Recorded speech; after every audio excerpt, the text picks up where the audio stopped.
I've heard you have had dwindlings or little rumors of a presidential run. No. No? No chance. No chance?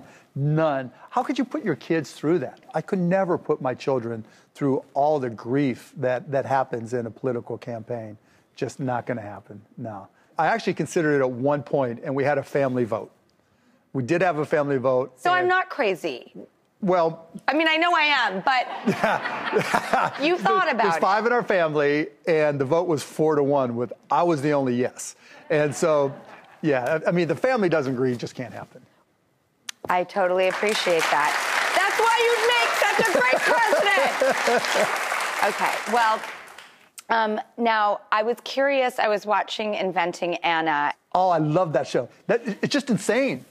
I mean, it's just the craziest thing ever. How does one pull off getting people to invest and convince who is a complete fraud? How do we Svengali our way into this? What do you see when you see a show like that? She made one big mistake. You can't steal.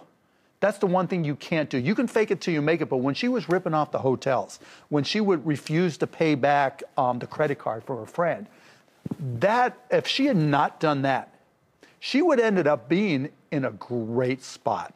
Because even though she didn't get her 281 park or whatever it was, and she didn't create her club, and whether or not that was a good idea, I don't know. But everything else she did was just networking and learning and putting yourself in a position to succeed. And if she just had not ripped people off, she'd be having conversations with those same people saying, you know what, that first thing, the club didn't work, but let's talk about this. And she'd have great relationships with them. But when you try to steal, when you actually steal from somebody, you go to jail, and that's exactly what she deserved. And the karmic ladder you cannot climb. You cannot climb that ladder, right? The karma, payback's a bitch, and she faced it.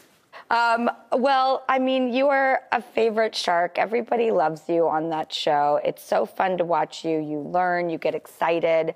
But gosh, if I have this opportunity to ask, what is one of your favorite gets on Shark Tank?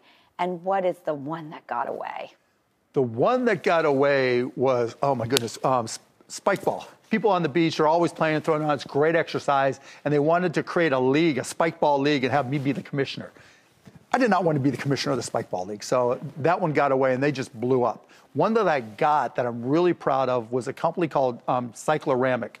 And what they did was, back when the iPhone 5 was out, they had an app that when you put it on a flat surface and started it, it would take these panoramic pictures. And I just thought that was really cool. It became the #1 app in the App Store when the Shark Tank aired. And then iPhone changed what it looked like, so you couldn't just stand it up. So these guys had to pivot.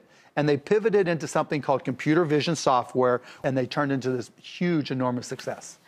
Speaking of apps, I was watching Super Pumped. Oh, The Battle for Uber, starring Joseph Gordon-Levitt. Everybody get ready for your next favorite show. By the way, it's so good. Yep, Super Pumped is great. You're in it. Yeah, I made my little appearance. Yes. Yeah. Is it true that you had anything to do with Uber at one point, or were considering it? So Travis, the guy who started Uber. Travis Kalanick? Kalanick, yeah. So he had a company, Red Swoosh, that I invested in. Then he comes to me with Uber, and I was one of the very first people. It was called Uber Cab.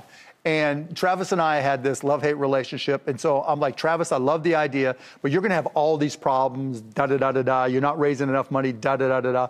And I went Shark Tank on him and didn't like the valuation. And he was like, fine, and never called me back. So I had a chance to be one of the very first investors in Uber, and I missed it. Okay, so there is a potential guy here who might be a Shark Tank material. Would you be so kind as to, after the break, come and meet him with me and see what his invention is? For you, Drew, I'll do anything. Including run for president one day with me? Almost anything. Okay. All right, we'll be right back.